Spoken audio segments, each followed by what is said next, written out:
It's story time. I'm here with Captain America. This is the teddy I've chosen today. And why don't you go and get your favourite teddy and snuggle up and read this story with me.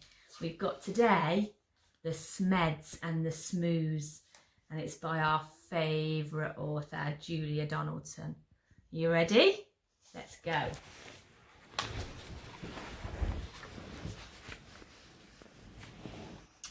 By a lubular lake on a far-off planet, there lived a young Smed. Her name was Janet. Not far away, on Humplety Hill, there lived a young Smoo by the name of Bill. Janet, like all the Smeds, was red, and this is what her grandfather said. "Never, never play with the Smoos. They sleep in holes. They wear strange shoes.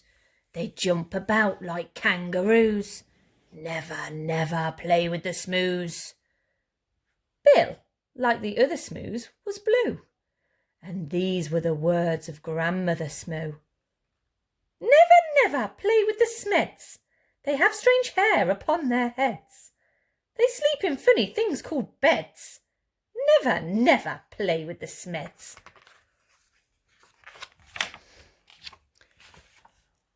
The Smeds on their lake liked nothing better than splashing about, getting wetter and wetter.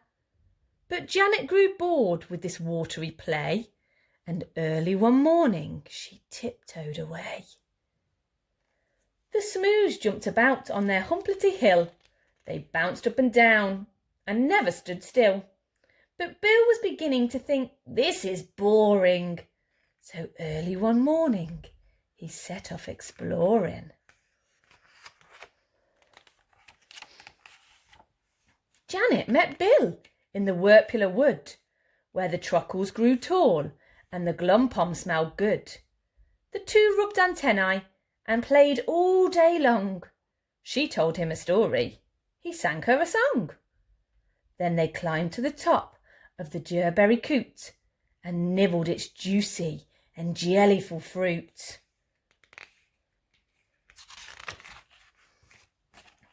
Till who should disturb them but Grandfather Smed, shaking his fist as he angrily said, "Never, never play with a Smoo.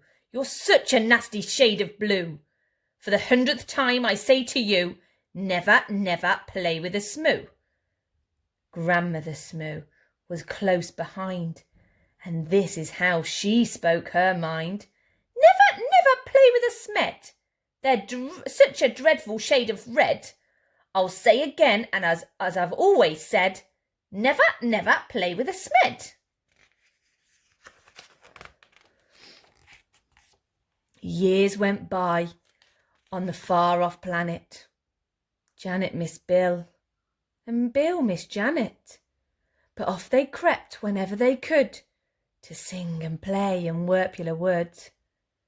The two of them grew and decided to wed. But what do you think their grandparents said?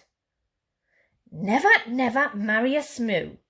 They're a beastly bunch. They're a crazy crew. They drink black tea. They eat green stew. Never, never marry a Smoo." "Never, never marry a Smed. My dearest child, are you off your head? They drink pink milk. They eat brown bread. Never, never marry a Smed."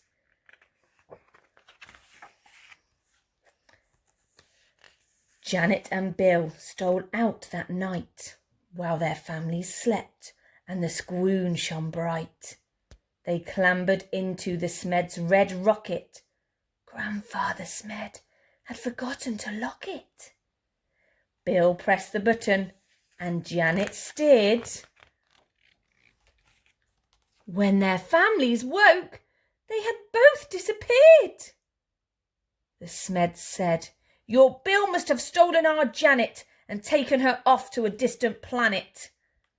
The Smoos said, "It's Janet who's stolen our Bill and lured him away from our Humplety Hill." The Smoos climbed into their rocket of blue, and they said to the Smeds, "You'd better come too." Suspicious and scowling, they soared into space. till they reached Planet Vumjum, a dry, dusty place. The Vums had long arms which they waved in the air, but they didn't have any news of the runaway pair. The next stop was Lurgelstrop, covered in roses and watered by beasts with small eyes and long noses. They touched down on Grimbletosh, coated in grime. They searched Planet Glurch and found nothing but slime.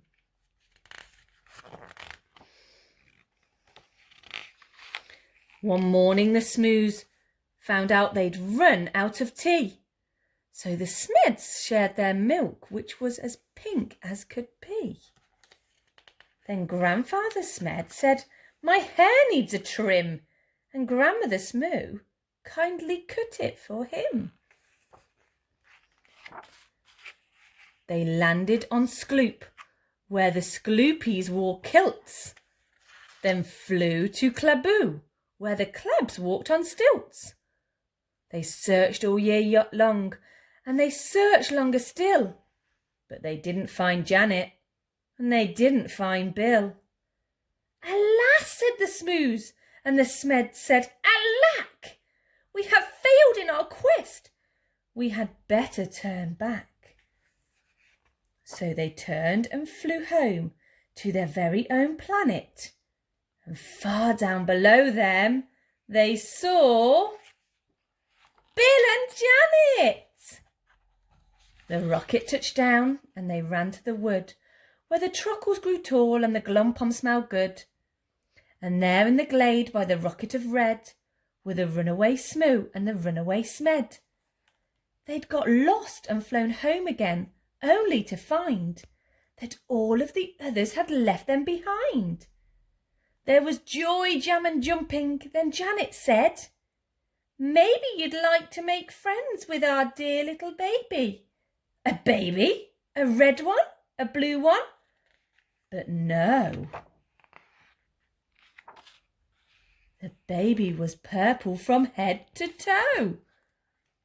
They all hugged the Smoo Smed, their new baby brother, and Grandpa and Gran even hugged one another.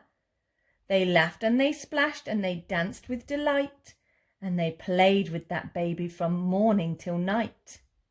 They made him a rattle, they made him a flute, they fed him the fruit from the gerberry coot. Then they sang by the light of the silvery squoon, and you can sing too if you make up a tune. Play with the Smeds and play with the Smoos, play with whichever friends that you choose. Then close your eyes and while you snooze, dream of the Smeds and dream of the Smoos.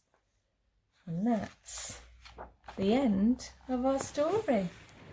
I really hope you enjoyed it as much as I did. You can play this video as many times as you want, and we'll see what story we've got in store next week. Bye!